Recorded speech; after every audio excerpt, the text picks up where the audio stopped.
21st century के सबसे बड़े सवाल क्या हैं और क्या हम उनके लिए तैयार हैं? 21 lessons for the 21st century में युवाल नोआ हरारी हमें एक ऐसी यात्रा पर ले जाते हैं जहां हम आज की दुनिया के सबसे गंभीर और जटिल मुद्दों का सामना करते हैं, जैसे आर्टिफिशियल इंटेलिजेंस, फेक न्यूज, राष्ट्रवाद और मानसिक स्वास्थ्य। यह किताब न केवल इन मुश्किल सवालों को उठाती है, बल्कि हमें सोचने पर मजबूर करती है कि इस बदलती दुनिया में इंसान होने का असली मतलब क्या है।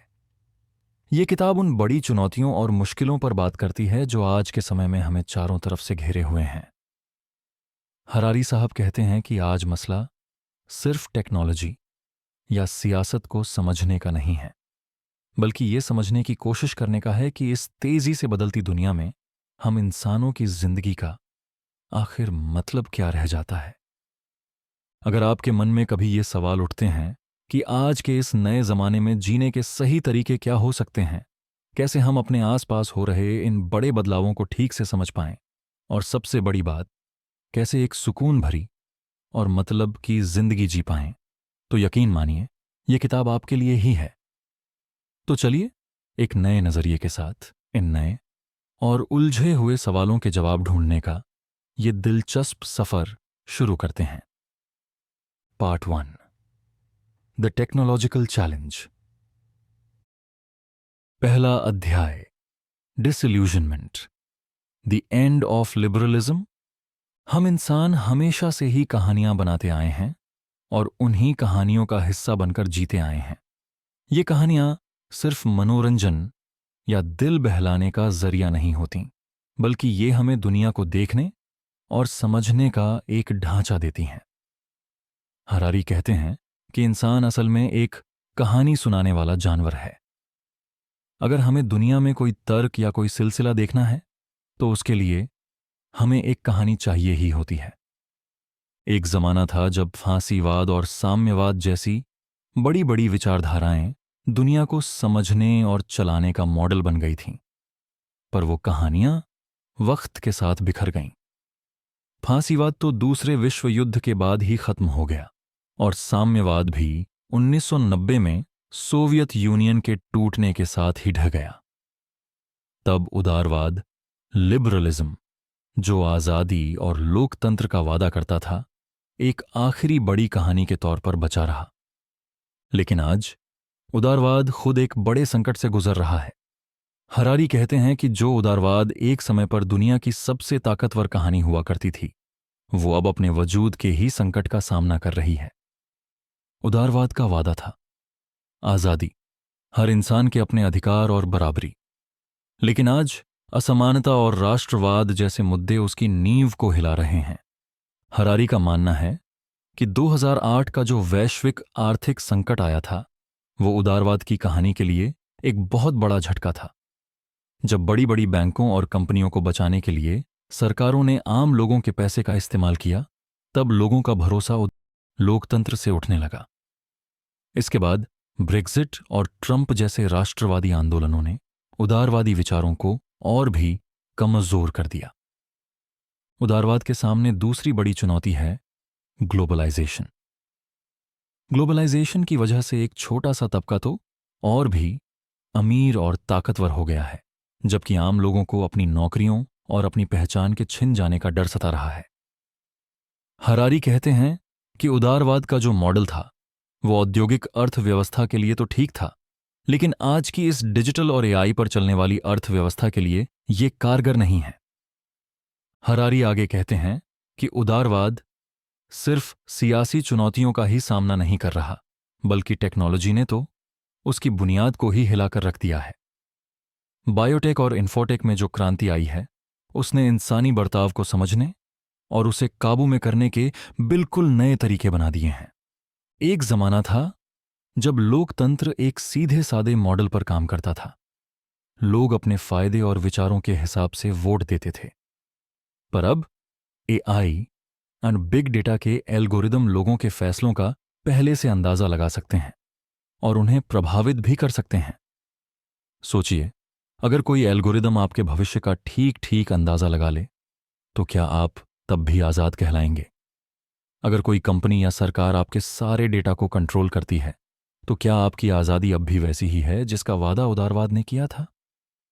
हरारी कहते हैं कि उदारवाद इंसानी आज़ादी और आत्मनिर्भरता पर टिका था, लेकिन अब जब मशीनें हमें समझने और काबू करने में इतनी माहिर होती जा रही हैं, तो उदारवाद के लिए ये एक वजूद का संकट बन गया है। हरारी का कहना है कि हमें घबराहट से निकलकर हैरानगी और असमंजस की स्थिति में आना होगा। घबराहट में तो हम डर के मारे कुछ भी ठीक से सोच नहीं पाते, लेकिन असमंजस की हालत हमें नए हल और नए रास्ते सोचने का मौका देती है। हरारी का मानना है कि उदारवाद का खत्म होना दुनिया का अंत नहीं है, बल्कि ये एक नए दौर की शुरुआत है। अगर हम नए मॉडल और नई कहानियां नहीं गढ़ते, तो हम अपने समय की इन सबसे बड़ी चुनौतियों का सामना नहीं कर पाएंगे। कहानियां टूट सकती हैं, पर इंसान नए मॉडल और नई कहानियां बनाने में उस्ताद है। हमें सिर्फ अपने डर को समझना होगा और नए सवाल पूछना सीखना होगा। दूसरा अध्याय, work. When you grow up, you might not have a job. जैसे जैसे टेक्नोलॉजी तरक्की कर रही है, एक बहुत बड़ा सवाल हमारे सामने आ खड़ा हुआ है। आने वाले कल का रोजगार बाजार कैसा होगा? हरारी हमें चेतावनी देते हैं कि आने वाले समय में एआई और ऑटोमेशन करोड़ों लोगों को उनके काम से बेदखल कर सकते हैं, यानी उनकी नौकरियां छीन सकते हैं। जब मशीनें सिर्फ जिस्मानी मेहनत वाले काम ही नहीं, बल्कि सोचने समझने वाले काम भी इंसानों से बेहतर करने लगेंगी, तो फिर इंसानों के लिए क्या बचेगा? हरारी कहते हैं कि हम इतिहास में पहली बार एक ऐसे समय की तरफ बढ़ रहे हैं जहां एक पूरी तरह से बेकार वर्ग का जन्म हो सकता है। पहले जब औद्योगिक क्रांति आई थी, तब अगर एक तरह की नौकरी जाती थी, तो उसकी जगह कोई नई तरह की नौकरी पैदा हो जाती थी। जैसे खेतीबाड़ी करने वाले मजदूर कारखानों में काम करने लगे। लेकिन इस बार मामला कुछ अलग है। एआई की वजह से जितनी तेजी से नौकरियां मशीनों के हवाले हो रही हैं, उतनी तेजी से नई नौकरियां पैदा नहीं हो पाएंगी। एआई अब सिर्फ डेटा को समझने और उसका हिसाब किताब ही नहीं करता, बल्कि वो इंसानी भावनाओं और बर्ताव को भी समझने और उनका अंदाजा लगाने में माहिर होता जा रहा है। एक जमाना था जब इंसान अपनी सोचने समझने की काबिलियत के दम पर मशीनों से आगे था, लेकिन आज एआई भावनाओं को समझने और फैसले लेने में भी इंसानों को पीछे छोड़ रहा है। हरारी इस बात को हमारे वजूद के लिए एक बड़े खतरे के तौर पर देखते हैं। एक और बड़ी मुश्किल यह है कि जो नई नौकरियां आएंगी भी, उनके लिए बहुत ऊंचे दर्जे की महारत की जरूरत होगी। एक फैक्ट्री में काम करने वाला मजदूर या दुकान पर कैशियर का काम करने वाला इंसान अपने मौजूदा हुनर के साथ एकदम से ड्रोन ऑपरेटर या एआई डेवलपर नहीं बन सकता। हरारी कहते हैं कि यह सिर्फ एक बार का बदलाव नहीं होगा। मान लीजिए कोई इंसान कड़ी मेहनत करके अपने आप को किसी नए काम के लिए तैयार भी कर लेता है, तो हो सकता है कि अगले 10 साल उसका वो काम भी ऑटोमेट हो जाए। इसका मतलब यह हुआ कि हमें जिंदगी भर बार बार अपने आप को नए सिरे से गढ़ना होगा, नई चीजें सीखनी होंगी। लेकिन यह प्रक्रिया सिर्फ तकनीकी हुनर सीखने की नहीं है, बल्कि इसके लिए मजबूत दिमागी ताकत भी चाहिए। क्या हर इंसान के पास इतनी दिमागी मजबूती होगी कि वो बार बार इन नई चुनौतियों का सामना कर सके? ये बहुत तेजी से बदलने वाला जमाना है और इसमें सिर्फ नई नौकरियां पैदा कर देना ही काफी नहीं होगा। हरारी एक दूसरा मॉडल सुझाते हैं, इंसान और एआई का तालमेल। जैसे शतरंज के खेल में एक समय ऐसा आया था जब इंसानों और कंप्यूटर की मिलीजुली टीमों ने अकेले खेलने वाले इंसानों और अकेले खेलने वाले कंप्यूटरों दोनों से बेहतर प्रदर्शन किया था। ठीक उसी तरह पुलिसिंग, बैंकिंग और दवा दारू जैसे क्षेत्रों में भी इंसान और एआई की टीमें मिलकर काम करके नए कीर्तिमान स्थापित कर सकती हैं। लेकिन इसमें एक बड़ी दिक्कत यह है कि इस तालमेल का फायदा भी ज्यादातर उन्हीं लोगों को होगा जो पहले से ही ऊंचे हुनर वाले कामों में हैं। जब नौकरियों का पूरा ढांचा ही टूट रहा हो, तब क्या किया जाए? हरारी एक सुझाव देते हैं, यूनिवर्सल बेसिक इनकम यानी यूबीआई का। इसका मतलब है कि हर इंसान को सरकार की तरफ से एक बुनियादी रकम दी जाए ताकि उसकी रोजमर्रा की जरूरतें पूरी हो सकें, चाहे वो कोई काम करे या ना करे। लेकिन सिर्फ पैसा दे देना ही काफी नहीं है। हरारी कहते हैं कि इंसानों को अपनी जिंदगी में एक मकसद और कुछ मतलब के काम करने की जरूरत होती है। अगर वो नहीं मिला तो समाज में निराशा और बेचैनी बढ़ सकती है। हरारी कहते हैं कि आने वाला समय कैसा होगा, इसका किसी को कोई अंदाजा नहीं है। कल का रोजगार बाजार किस तरह का होगा, इसका ठीक ठीक अंदाजा आज किसी के पास नहीं है। लेकिन एक बात तो पक्की है, हमें नए हल ढूंढने होंगे और नए मॉडल बनाने होंगे। हरारी हमें ये समझाते हैं कि हमें आज की मुश्किलों के लिए पुराने जमाने के जवाब ढूंढना बंद कर देना चाहिए। नए जमाने के नए सवाल नए जवाब मांगते हैं। तीसरा अध्याय, liberty, big data is watching you. आज की दुनिया में आजादी एक बहुत ही उलझा हुआ मामला बन गई है। उदारवाद ने जिस आजादी का नारा बुलंद किया था, यानी अपनी मर्जी से सोचने और फैसले करने की आजादी, वो अब एक नई और बहुत बड़ी चुनौती का सामना कर रही है। और वो चुनौती है बिग डेटा और एल्गोरिदम की दुनिया। पहले इंसानों की सोच, उनके फैसले और उनकी जिंदगी सिर्फ उन्हीं की हुआ करती थी।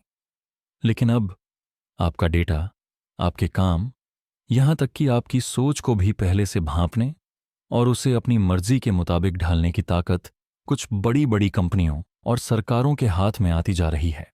हरारी हमें एक सीधा सा सवाल पूछने के लिए उकसाते हैं, अगर कोई एल्गोरिदम आपके फैसले आपसे भी पहले समझ ले, तो क्या आप तब भी आजाद कहलाएंगे? बिग डेटा एल्गोरिदम आपके हर एक काम का बारीकी से विश्लेषण करते हैं। आप इंटरनेट पर क्या ढूंढते हैं, सोशल मीडिया पर आपका बर्ताव कैसा है, और यहां तक कि आपकी सेहत से जुड़ा डेटा भी। आज फेसबुक, गूगल एंड अमेज़न जैसे बड़े बड़े प्लेटफॉर्म सिर्फ ये नहीं समझते कि आपकी दिलचस्पी किन चीजों में है, बल्कि वो आपकी दिलचस्पी को प्रभावित भी करते हैं। आपका पसंदीदा गाना कौन सा होगा, आप कहां घूमने जाना पसंद करेंगे, और आप किस सियासी पार्टी को वोट देंगे, ये सब चीजें अब शायद आपके काबू में उतनी नहीं रहीं जितनी उन एल्गोरिदम के काबू में हैं जो आपकी हर छोटी छोटी आदत का हिसाब रखते हैं। हरारी कहते हैं कि ये एक ऐसे नए निजाम को जन्म दे रहा है जिसे वो डिजिटल तानाशाही कहते हैं। बिग डेटा का सबसे बड़ा मसला यह है कि इस सारे डेटा का मालिक कौन है।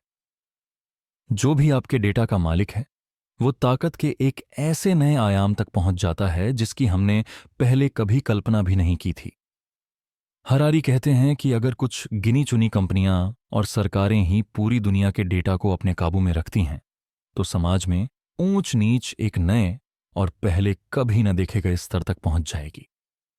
एक ऐसा छोटा सा तबका बन जाएगा जो डेटा के जरिए पूरी दुनिया को चलाएगा, और बाकी इंसान शायद गैर जरूरी होकर रह जाएंगे। ये डेटा पर आधारित ऊंच नीच जैविक ऊंच नीच तक कैसे जा सकती है?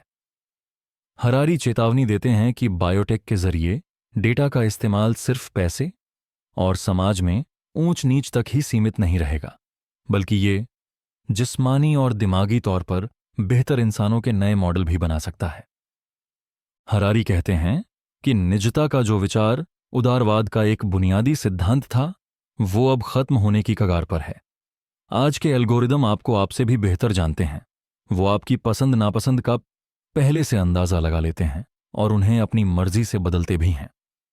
मिसाल के तौर पर, अगर कोई सियासी मुहिम आपके डरों और आपकी उम्मीदों को चालाकी से इस्तेमाल करके आपके वोट को अपने काबू में कर ले, तो क्या आप तब भी आजाद हैं? निजता का खत्म होने का मतलब है अपनी मर्जी से काम करने की आजादी का खत्म होना। अगर आपके सारे फैसले एल्गोरिदम के जरिए प्रभावित हो रहे हैं, तो क्या आपके पास अपनी सोच और अपने फैसले खुद लेने का हक अब भी बचा है? हरारी का मानना है कि अगर हमें इस नए दौर में अपनी आजादी को बचाना है, तो हमें डेटा की मिल्कियत और उसके इस्तेमाल को लेकर नए और सख्त कानून बनाने होंगे। डेटा इंसानों का है, कंपनियों का नहीं। और अगर हम इस बात को नहीं मानते तो आज़ादी सिर्फ एक म्यूजियम में रखी चीज बनकर रह जाएगी। जैसे उदारवाद ने एक जमाने में जुल्म और ज्यादती के खिलाफ लड़ाई लड़ी थी, वैसे ही अब नए जमाने की लड़ाई डेटा और एल्गोरिदम के कंट्रोल के खिलाफ होगी। हरारी हमें इस बात के लिए प्रेरित करते हैं कि हम नए सवाल पूछें और उनके नए जवाब ढूंढें। चौथा अध्याय, equality. Those who own the data own the future. आज का जमाना डेटा का जमाना है। एक वक्त था जब जमीन और मशीनें सबसे बड़ी दौलत मानी जाती थीं। आज उनकी जगह डेटा ने ले ली है। युवाल नोआ हरारी कहते हैं कि जो डेटा का मालिक होगा वही आने वाले कल का भी मालिक होगा। पर इसकी वजह से समाज में एक नई तरह की ऊंच नीच की लहर उठ रही है, जो शायद इंसानी इतिहास में अब तक की सबसे बड़ी ऊंच नीच बन सकती है। पिछले कुछ दशकों में हमने यही सुना था कि भूमंडलीकरण और टेक्नोलॉजी समाज में बराबरी लाएंगे, लेकिन हकीकत कुछ और ही निकली। आज डेटा सिर्फ चीजों को जोड़ने और काम को बेहतर बनाने का जरिया नहीं है, बल्कि ये ताकत और दौलत का भी केंद्र बन गया है। हरारी बताते हैं कि कैसे डेटा पर कब्जा एक ऐसे ऊंचे तबके को जन्म देता है जो पूरे समाज को अपने काबू में कर सकता है। जरा सोचिए, क्या होगा अगर आपका डीएनए, आपका बर्ताव और आपकी निजी जिंदगी का सारा डेटा किसी और के हाथ में हो? ये कंपनियां और सरकारें आपकी पसंद नापसंद तक को अपने हिसाब से बदल सकती हैं। इस तरह की ताकत सिर्फ ऊंच नीच को और बढ़ाती है। वो लोग जिनके पास डेटा नहीं है, वो धीरे धीरे गैर जरूरी होकर रह जाएंगे। हरारी एक और भी भयानक तस्वीर पेश करते हैं, जैविक जाति व्यवस्था की। उनका कहना है कि अगर अमीर लोग बायोटेक का इस्तेमाल करके अपने जीन्स में फेरबदल कर पाएं, तो एक ऐसा समाज बन सकता है जिसमें सुपर ह्यूमन और कमतर इंसान के बीच एक कभी न मिटने वाली खाई पैदा हो जाएगी। यह सिर्फ आर्थिक नहीं, बल्कि एक जैविक रंगभेद होगा।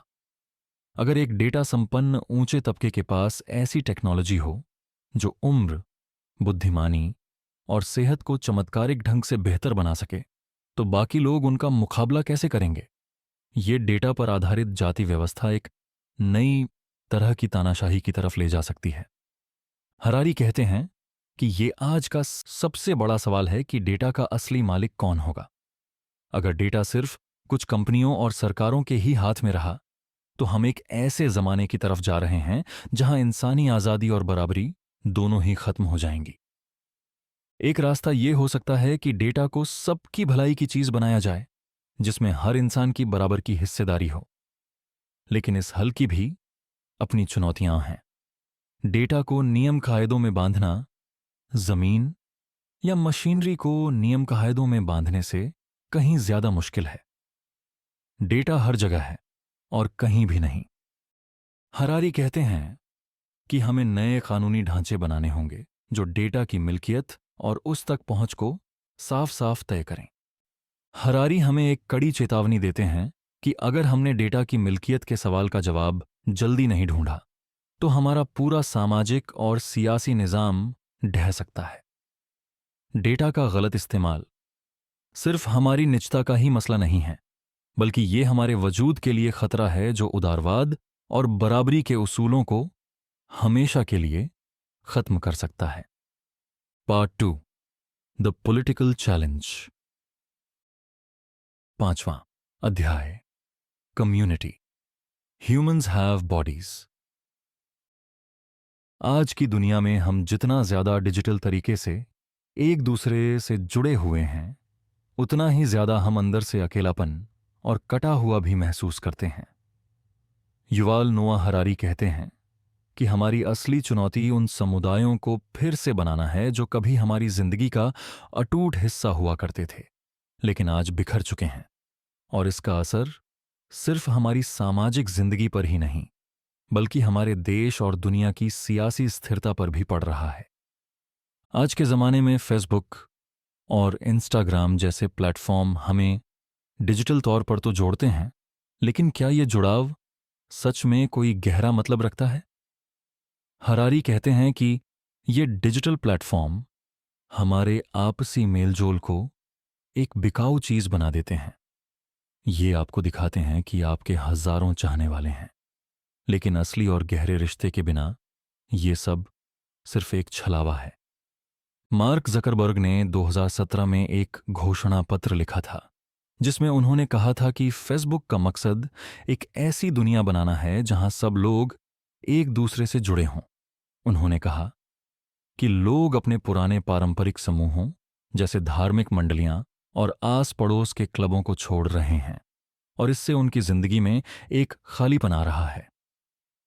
जकरबर्ग ने वादा किया कि फेसबुक एआई का इस्तेमाल करके लोगों के लिए मतलब के समुदाय बनाएगा, लेकिन हरारी कहते हैं कि असली समुदाय सिर्फ ऑनलाइन नहीं बल्कि ऑफलाइन यानी असल जिंदगी में भी होने चाहिए।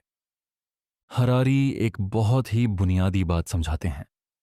इंसानों के पास जिस्म होते हैं। आप किसी बीमार दोस्त के लिए सिर्फ ऑनलाइन रहकर सूप लेकर नहीं जा सकते। समुदायों को जिंदा रहने और फलने फूलने के लिए जिस्मानी तौर पर मिलना जुलना बहुत जरूरी है। आज के जमाने में हम अपनी स्क्रीनों के इतने आदी हो गए हैं कि हमें अपने आसपास के लोगों और अपने जिस्मानी माहौल से कटा हुआ सा महसूस होने लगा है। पुराने जमाने के वो लोग जो जंगलों में घूमकर खाना इकट्ठा करते थे, वो हमेशा चौकन्ने रहते थे। वो जमीन पर उगने वाले मशरूम ढूंढते हुए घास की हल्की सी हरकत को भी पहचान लेते थे। लेकिन आज हम अपने फोन पर इतने डूबे रहते हैं कि नाश्ता करते वक्त भी हम अपने साथी से बात करने के बजाय स्क्रीन पर नजरें गड़ाए रहते हैं। हरारी चेतावनी देते हैं कि अगर हम अपने जिस्मों और अपनी इंद्रियों के साथ दोबारा रिश्ता नहीं जोड़ते तो हम अकेलेपन और दिशाहीनता का शिकार हो सकते हैं। जकरबर्ग का सपना बहुत बड़ा है, लेकिन हरारी कहते हैं कि ऑनलाइन और ऑफलाइन समुदायों के बीच एक बहुत बड़ी खाई है और डिजिटल प्लेटफॉर्म का जो बिजनेस करने का तरीका है वो इस खाई को और भी बढ़ाता है, क्योंकि उनका सारा ध्यान आपका ध्यान खींचने और विज्ञापन देने वालों को बेचने पर होता है। अगर किसी प्लेटफॉर्म का बिजनेस मॉडल सिर्फ पैसे कमाने के इर्द गिर्द घूमता है तो क्या वो सच में अच्छे समुदाय बनाने में मदद कर सकता है? हरारी कहते हैं कि असली समुदाय बनाने के लिए हमें अपने निजी स्वार्थ से ऊपर उठना होगा। इतिहास गवाह है कि बड़ी बड़ी क्रांतियां और मतलब के बदलाव कभी भी कंपनियों के जरिए नहीं आए। ये हमेशा आम लोगों के आंदोलनों, धार्मिक समूहों और सियासी संगठनों के जरिए ही हुए हैं। हरारी का कहना है कि अगर हमें अपने समुदायों को फिर से खड़ा करना है तो हमें नए औजार और नए तरीके अपनाने होंगे। अगर हम सिर्फ ऑनलाइन दुनिया में ही उलझे रहे तो हमारे समुदाय सिर्फ एक छलावा बनकर रह जाएंगे। ऑनलाइन प्लेटफॉर्म्स को अपने बिजनेस करने के तरीकों को नए सिरे से सोचना होगा और हम सबको अपनी असल जिंदगी के रिश्तों पर ज्यादा ध्यान देना होगा। छठा अध्याय, civilization. There is just one civilization in the world. क्या दुनिया अलग अलग कई सारी सभ्यताओं में बांटी हुई है, या फिर क्या एक ही बड़ी सभ्यता है जिसमें हम सब शामिल हैं? हरारी कहते हैं कि सभ्यताओं के टकराव का जो विचार है वो असल में गुमराह करने वाला है। आज की दुनिया एक दूसरे से गहरे जुड़े हुए एक वैश्विक सभ्यता का हिस्सा है, चाहे हम इसे किसी भी तरह से समझें। बहुत से लोग ये मानते हैं कि दुनिया में पश्चिमी और इस्लामी सभ्यताओं के बीच एक ऐसा टकराव है जिसे टाला नहीं जा सकता। सीरिया का गृह युद्ध, आईएसआईएस का उभार और ब्रेग्जिट जैसी घटनाओं को अक्सर इसी सभ्यताओं के टकराव वाले नजरिए से देखा जाता है। ये माना जाता है कि जब पश्चिमी लोकतंत्र अपने मूल्यों जैसे लोकतंत्र और मानवाधिकार को मुस्लिम देशों पर थोपने की कोशिश करते हैं तो उसकी जवाबी प्रतिक्रिया होती है। लेकिन हरारी इस बात को गलत साबित करते हैं। वो कहते हैं कि जो टकराव हम देख रहे हैं वो अलग अलग सभ्यताओं के बीच नहीं है, बल्कि एक ही वैश्विक सभ्यता के अंदरूनी मसले हैं। इस्लामी कट्टरपंथ, जो आज एक बड़ी चुनौती बना हुआ है, वो भी इसी वैश्विक संस्कृति की ही एक उपज है, न कि किसी पुरानी और बिल्कुल अलग थलग दुनिया का हिस्सा। हरारी हमें समझाते हैं कि आईएसआईएस जैसे कट्टरपंथी गुट असल में आधुनिकता और भूमंडलीकरण की ही देन है। ये गुट उन भटके हुए और नाराज युवाओं को अपनी तरफ खींचते हैं जो अपने समाज में अपनी कोई जगह नहीं बना पाते। मार्क्स और फूको जैसे आधुनिक विचारकों का असर उन पर उतना ही है जितना कि उनके अपने ऐतिहासिक इस्लामी संस्कृति का। कहने का मतलब ये है कि आईएसआईएस जैसे गुट मध्ययुगीन नहीं, बल्कि आधुनिक वैश्विक संस्कृति के ही बिगड़े हुए रूप हैं।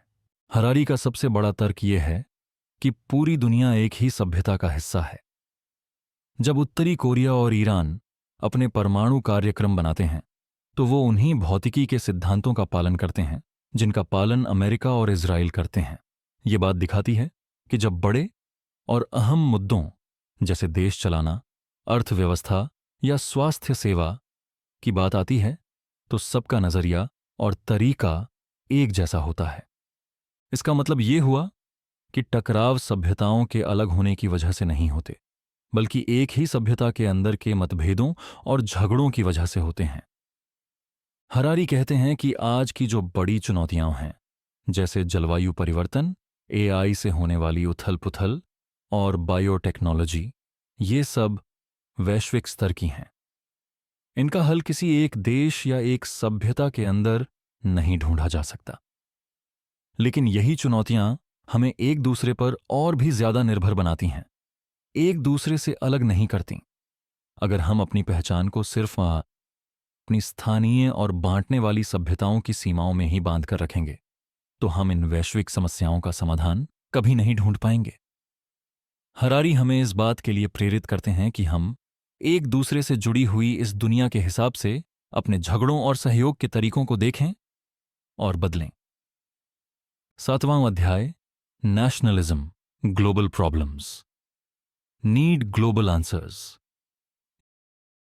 युवाल नोआ हरारी कहते हैं कि राष्ट्रवाद एक ऐसी विचारधारा है जो आज की आधुनिक दुनिया में काफी लोकप्रिय है, लेकिन आज की जो वैश्विक समस्याएं हैं उनके समाधान के लिए ये विचारधारा काफी नहीं है। जलवायु परिवर्तन, परमाणु युद्ध का खतरा और तकनीकी उथल पुथल जैसे बड़े संकटों के समाधान के लिए हमें अपने देशों की सीमाओं से परे जाकर सोचना होगा।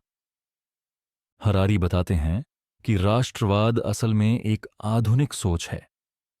पुराने जमाने में लोग अपने छोटे छोटे कबीलों और समुदायों से जुड़े होते थे, लेकिन जैसे जैसे चुनौतियां बड़ी होती गईं, जैसे बड़े पैमाने पर सिंचाई व्यवस्था बनाना या बड़े युद्ध लड़ना, तो राष्ट्रों का जन्म हुआ।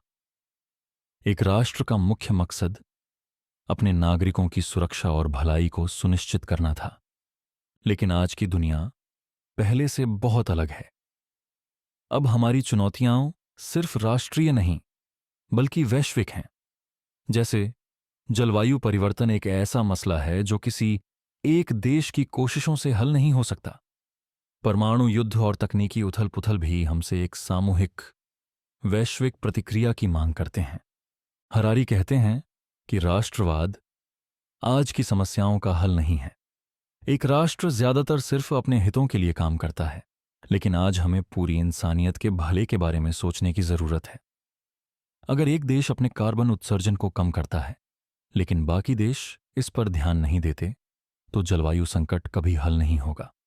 ठीक इसी तरह अगर एक देश जेनेटिक इंजीनियरिंग या एआई के इस्तेमाल पर नैतिक दिशा निर्देशों का पालन करता है और बाकी देश नहीं करते तो पूरी इंसानियत को बहुत बड़ा नुकसान हो सकता है। हरारी राष्ट्रवाद को एक तरह का भागने का बहाना कहते हैं। राष्ट्रीय नेता अपने नागरिकों को ये भरोसा दिलाते हैं सिर्फ राष्ट्रीय समाधान ही उनकी समस्याओं का जवाब है, लेकिन ये हकीकत से कोसों दूर है। राष्ट्रवाद अक्सर लोगों का ध्यान वैश्विक मुद्दों से भटकाकर उन्हें सिर्फ स्थानीय मसलों में उलझा देता है। हरारी तर्क देते हैं कि आज हमें एक वैश्विक पहचान की जरूरत है, एक ऐसी पहचान जो हमें एक साझा इंसानियत के नजरिए से सोचने पर मजबूर करे। लेकिन इसका ये मतलब बिल्कुल नहीं है कि हमें अपनी स्थानीय और राष्ट्रीय निष्ठाओं को छोड़ देना है। एक इंसान अपने परिवार, अपने समुदाय और अपने देश से प्यार कर सकता है, लेकिन साथ ही साथ उसके अंदर एक वैश्विक जिम्मेदारी का एहसास भी होना चाहिए। हरारी कहते हैं कि हमें वैश्विक राजनीति को मजबूत करना होगा। इसका मतलब ये नहीं कि एक विश्व सरकार बनाई जाए, बल्कि ये कि हर देश अपनी नीतियां बनाते समय वैश्विक हितों को भी ध्यान में रखे।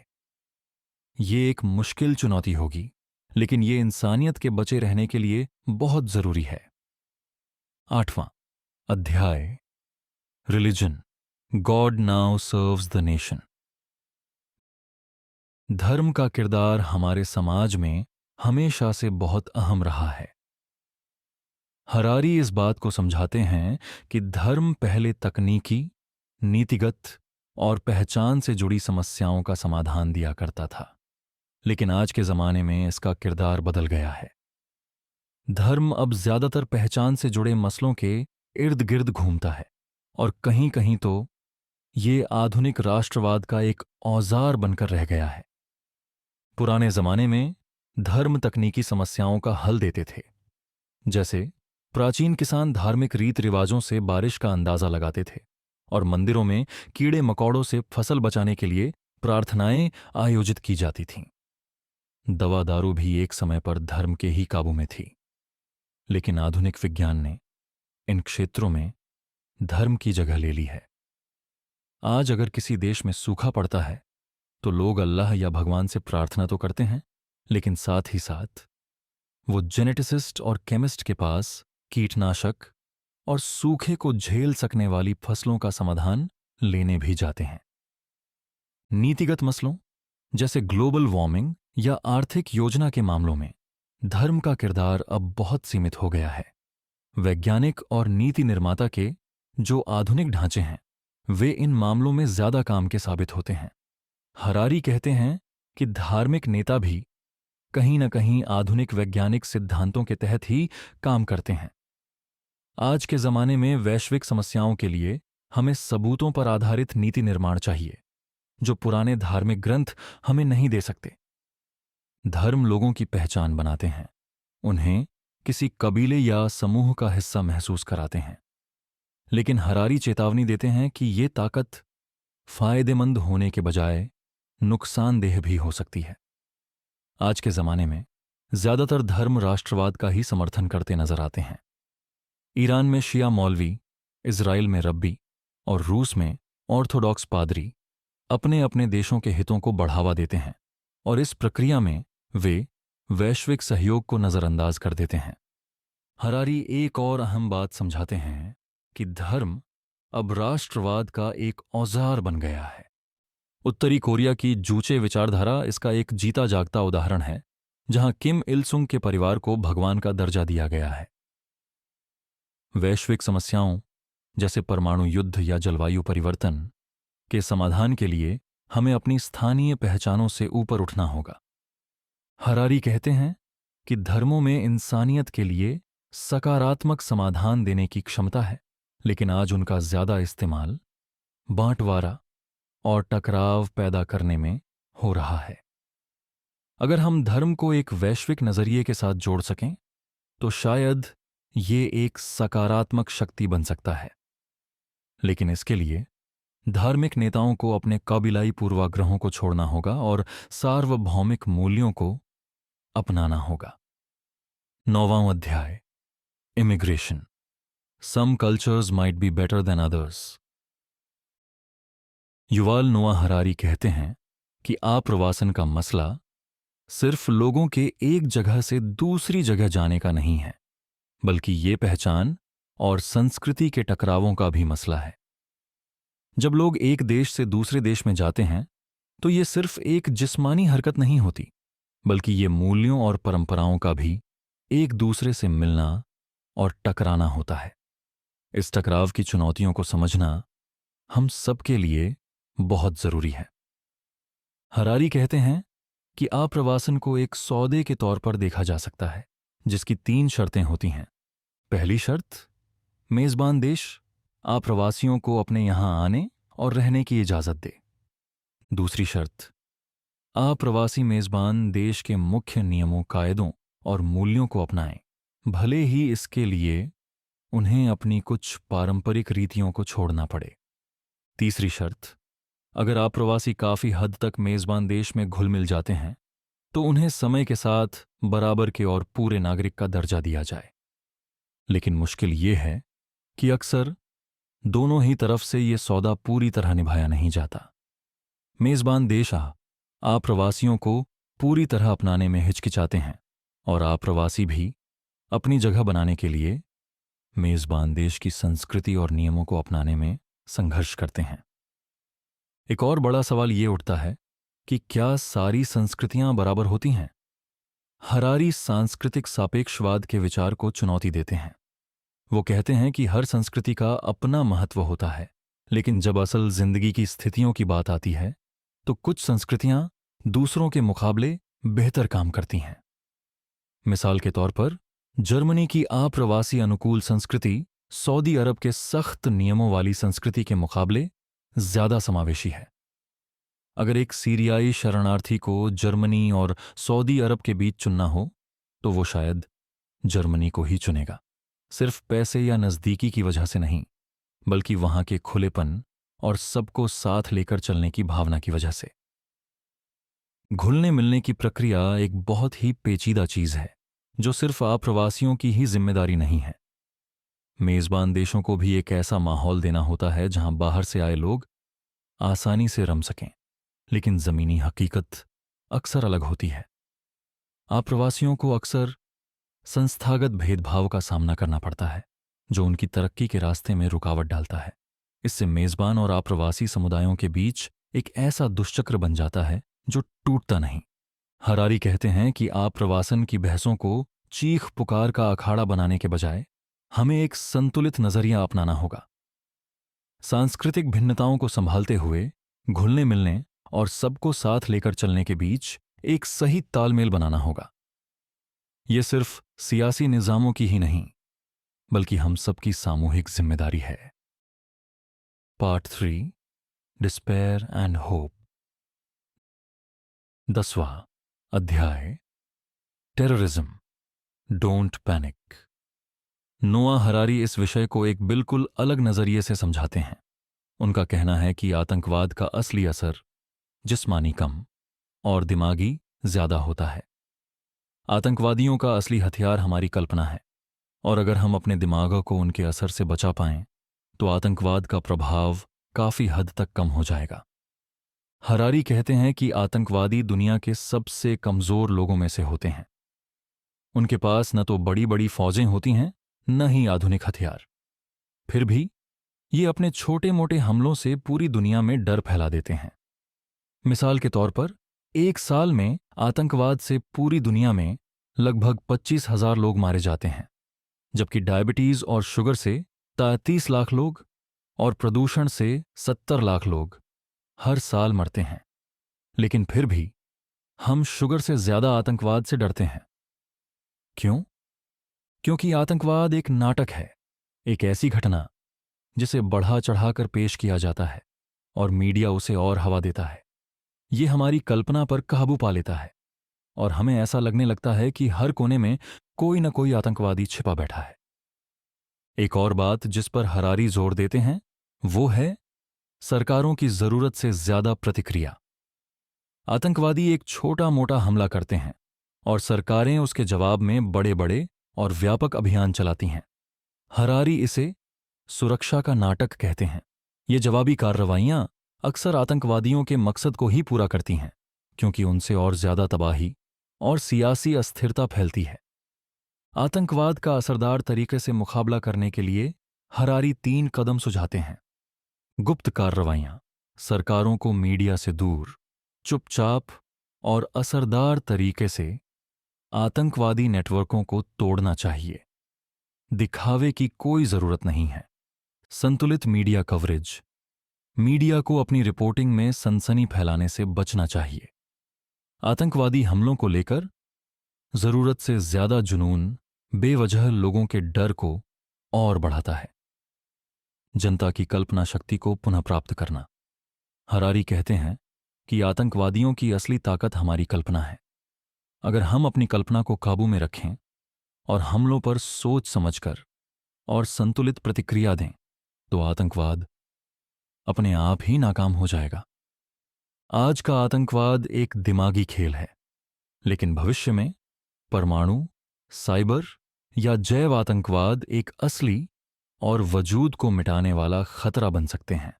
हरारी चेतावनी देते हैं कि हमें आज के छोटे पैमाने के आतंकवाद और भविष्य के बड़े पैमाने के खतरों के बीच फर्क करना होगा। आज के हमलों पर जरूरत से ज्यादा प्रतिक्रिया नहीं होनी चाहिए, लेकिन सरकारों को भविष्य के इन बड़े खतरों के लिए तैयार रहना होगा। हरारी का संदेश साफ है, आतंकवाद की कामयाबी या नाकामी हम पर निर्भर करती है। अगर हम अपने दिमाग को उनके काबू से बचा लें और जरूरत से ज्यादा प्रतिक्रिया न दें, तो आतंकवाद हार जाएगा। लेकिन अगर हम अपने ही डरों के शिकार हो गए, तो आतंकवाद जीत जाएगा। 11वां अध्याय, war never underestimate human stupidity. Harari कहते हैं कि पिछले कुछ दशकों में हमने एक काफी शांतिपूर्ण दौर देखा है। इंसानी हिंसा की वजह से होने वाली मौतों का प्रतिशत इतिहास में सबसे कम रहा है। फिर भी दुनिया में हथियारों की होड़ और युद्ध की संभावना का डर हमेशा बना रहता है। क्या हम एक नए विश्व युद्ध की तरफ बढ़ रहे हैं या शांति बनाए रखना मुमकिन है? हरारी हमें एक अलग नजरिया देते हैं कि कैसे पुराने जमाने में युद्ध ऐसे काम होते थे जिनमें नुकसान कम और फायदा ज्यादा होता था। मिसाल के तौर पर 1066 एडी में हेस्टिंग्स की लड़ाई में विलियम द कॉन्करर ने सिर्फ एक दिन के अंदर इंग्लैंड को जीत लिया था और उसमें बस कुछ हजार लोग ही मारे गए थे। लेकिन आज के जमाने में परमाणु हथियारों और साइबर युद्ध ने युद्ध को एक ऐसा काम बना दिया है जिसमें नुकसान बहुत ज्यादा और फायदा बहुत कम होता है। इसका मतलब यह है कि आज के जमाने में देशों के लिए एक दूसरे पर हमला करना बिना किसी साफ फायदे के बहुत ज्यादा महंगा और विनाशकारी सौदा है। एक और बात जिस पर हरारी जोर देते हैं वो है इंसानी मूर्खता। वो कहते हैं कि कई बार समझदार नेता भी बहुत ही बेवकूफी भरे फैसले ले लेते हैं। दूसरा, विश्व युद्ध इसका एक बड़ा उदाहरण है। धुरी शक्तियों के लिए युद्ध एक ऐसा कदम था जो उनके लिए ही नुकसानदेह साबित हुआ, फिर भी उन्होंने ये किया, सिर्फ गलत अंदाजों और हिसाब किताब की वजह से।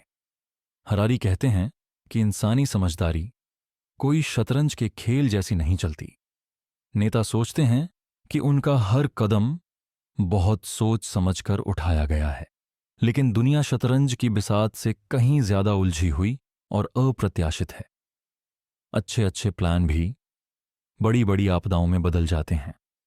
आज के समय में बड़ी ताकतें एक दूसरे के साथ सीधे तौर पर युद्ध नहीं करती, क्योंकि परमाणु हथियारों का इस्तेमाल एक तरह से आत्महत्या करने जैसा बन गया है।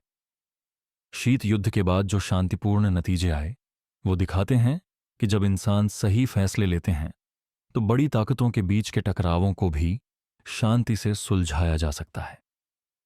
लेकिन यह समझना जरूरी है कि हथियारों की होड़ और लगातार फौजी ताकत बढ़ाना शांति को कमजोर करते हैं। साइबर युद्ध ने एक नई चुनौती खड़ी कर दी है। अगर एक बड़ी ताकत साइबर हमलों के जरिए दूसरी बड़ी ताकत के जरूरी बुनियादी ढांचे को निशाना बनाए, तो युद्ध और भी ज्यादा अप्रत्याशित और बेकाबू हो सकते हैं। इसलिए यह जरूरी है कि आज के देश टकरावों को सुलझाने के नए और बेहतर तरीके ढूंढें। हरारी दो तरह की अतिवादी सोच के खिलाफ चेतावनी देते हैं। पहली, युद्ध अवश्यंभावी है। अगर हम ये मान लेते हैं कि एक नया विश्व युद्ध होकर ही रहेगा, तो हम अनजाने में ही हथियारों की होड़ और टकराव को बढ़ाने में अपना योगदान देने लगते हैं। दूसरी, युद्ध असंभव है। ये सोचना कि विश्व शांति हमेशा के लिए कायम हो गई है बहुत बड़ी भोलापन होगी। इंसानी मूर्खता और सांस्कृतिक अहंकार कभी भी अनचाहे युद्धों को भड़का सकते हैं। एक संभावित समाधान विनम्रता हो सकती है। देशों, धर्मों और संस्कृतियों को ये समझना होगा कि पूरी दुनिया के नजरिए में उनकी अपनी जगह कितनी सीमित है। आपसी सम्मान और समझौता ही एक शांतिपूर्ण भविष्य की कुंजी हैं। हरारी कहते हैं कि आज के जमाने में युद्ध की संभावना कम है, लेकिन इंसानी मूर्खता और आधुनिक टेक्नोलॉजी की वजह से ये कभी भी एक भयानक हकीकत बन सकती है। इसलिए हमें हमेशा चौकन्ना रहना होगा। 12वां अध्याय, humility, you are not the centre of the world. इस अध्याय में युवाल नोआ हरारी हमें यह समझाते हैं कि यह सोचना एक बहुत बड़ी गलतफहमी है कि हम इंसान ही दुनिया के केंद्र में हैं। हम तो इस दुनिया के इतने बड़े ताने बाने में बस एक छोटी सी कड़ी हैं। हरारी कहते हैं कि कई संस्कृतियों ने खुद को इतिहास का केंद्र माना है। पश्चिम में औद्योगिक क्रांति के समय यह समझा गया कि यूरोप का जो मॉडल है वही पूरी दुनिया का मॉडल होना चाहिए। ठीक इसी तरह कुछ धार्मिक मान्यताएं हैं जो कहती हैं कि उनका धर्म ही असली और आखिरी सच है। इस तरह का घमंड सिर्फ अहंकार को बढ़ावा देता है और गलतफहमियां पैदा करता है। लेकिन अगर हम वैज्ञानिक नजरिए से देखें तो हमारा वजूद कोई बहुत बड़ी बात नहीं है। हम न तो किसी दिव्य योजना या भगवान के किसी खास मकसद का हिस्सा हैं और न ही हम बाकी जीव जंतुओं के मुकाबले कुछ ज्यादा खास हैं। हरारी इस बात पर जोर देते हैं कि इंसानी तरक्की एक सामूहिक प्रयास का नतीजा है। हम अकेले कुछ भी नहीं करते। हमारी जो भी उपलब्धियां हैं वो एक साझा विरासत हैं। जैसे अगर आप आज स्मार्टफोन इस्तेमाल करते हैं तो ये सिर्फ किसी एक इंजीनियर का आविष्कार नहीं है। इसके पीछे कई सालों की मेहनत, दुनिया भर के लोगों का सहयोग और लगातार कोशिशों का नतीजा है। ये बात समझना हमारे लिए बहुत जरूरी है कि हम एक दूसरे के बिना अधूरे हैं। हरारी चेतावनी देते हैं कि जब देश, धर्म या विचारधाराएं अपने आप को दुनिया का केंद्र मानने लगती हैं तो टकराव होना लाजिमी हो जाता है। इतिहास ने बार बार यह दिखाया है कि अहंकार से भरी राजनीति और अपनी संस्कृति को दूसरों से बेहतर समझने के दावों ने हमेशा युद्धों और गलतफहमियों को ही बढ़ाया है। आज भी राष्ट्रवाद और धार्मिक श्रेष्ठता के नाम पर बहुत सी विचारधाराएं समाज में बंटवारा पैदा कर रही हैं। हरारी कहते हैं कि विनम्रता का मतलब सिर्फ अपने आप को कम आंकना नहीं है, बल्कि ये समझना है कि हम एक दूसरे से जुड़ी हुई दुनिया का हिस्सा हैं। हमारी पहचान सिर्फ हमारी संस्कृति या हमारे धर्म से ही नहीं, बल्कि पूरी वैश्विक इंसानियत से भी जुड़ी हुई है। हम जितना ज्यादा एक दूसरे से जुड़ा हुआ और सबको साथ लेकर चलने वाला सोचेंगे, उतना ही हम दुनिया की बड़ी समस्याओं को सुलझाने के लिए तैयार होंगे। 13वां अध्याय, God, don't take the name of God in vain. ईश्वर यानी भगवान। युवाल नोआ हरारी इस अध्याय में एक बहुत ही दिलचस्प बात करते हैं। वो कहते हैं कि ईश्वर को समझने के दो मुख्य तरीके हैं। एक है ब्रह्मांड के रहस्य वाला ईश्वर और दूसरा है दुनिया के लिए नियम कानून बनाने वाला ईश्वर। इन दोनों का मतलब क्या है और समाज पर उनका क्या असर पड़ता है, ये समझना बहुत जरूरी है। सबसे पहले बात करते हैं ब्रह्मांड के रहस्य वाले ईश्वर की। हरारी कहते हैं कि जब लोगों से ईश्वर के होने या न होने के बारे में पूछा जाता है तो अक्सर वो उसका जिक्र वजूद के रहस्य के तौर पर करते हैं। जैसे ये दुनिया कैसे बनी, बिग बैंग क्यों हुआ, चेतना कहां से आई। ये सब सवाल हमारे लिए आज भी अनसुलझे हैं और लोग इन्हीं पहेलियों को ईश्वर का नाम दे देते हैं। ये एक ऐसे ईश्वर का विचार है जो हमारे अचरज और हैरानी को दिखाता है। इस ईश्वर के बारे में हम कोई भी ठोस बात नहीं कह सकते, क्योंकि ये सिर्फ हमारी अज्ञानता को एक नाम देता है। हरारी इसे दार्शनिकों का ईश्वर कहते हैं। ऐसे ईश्वर की बातें हम तब करते हैं जब हम शायद दोस्तों के साथ आग के पास बैठे हों और जिंदगी के गहरे मतलबों के बारे में सोच रहे हों। लेकिन हर बार लोग ईश्वर को सिर्फ एक रहस्य के तौर पर नहीं देखते। कई बार लोग ईश्वर को एक कानून बनाने वाले के रूप में देखते हैं।